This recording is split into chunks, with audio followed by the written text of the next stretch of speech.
ជំរាបសួរបងប្អូនអរគុណបាទថ្ងៃនេះsayaចូលឆ្នាំថ្ងៃទី1ខ្ញុំបានទៅលេងផ្ទះនឹងជួបជុំជាមួយនឹងបងប្អូនរបស់ខ្ញុំបាទហើយខ្ញុំក៏បានធ្វើសែនសម្បត្តិស្រន់ឲ្យជាទីជុំរស់ស៊ីមានបានហើយក៏ខ្ញុំអុជនៅកន្លែងទៀតវាទៅគ្រប់កន្លែងនៅក្នុងផ្ទះរបស់ខ្ញុំបាទហើយក៏ជួយធ្វើម្ហូបបងខ្ញុំដែរតិចតួចតែខ្ញុំមិនសូវចេះខ្លាំងទេបានជួយធ្វើតែប៉ុណ្្នឹងឯងហើយនឹងឆាមីស៊ូ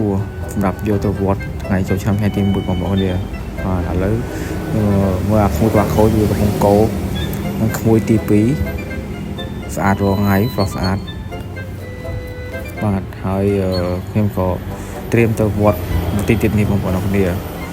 បាទឥឡូវនេះខ្ញុំក៏មកដល់វត្តហើយបងប្អូនអរគុណហើយក៏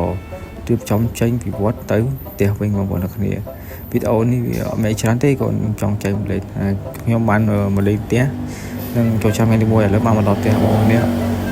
អរគុណបងប្អូនអរគុណដែលទស្សនាមើលវីដេអូភ្លាវរបស់ខ្ញុំ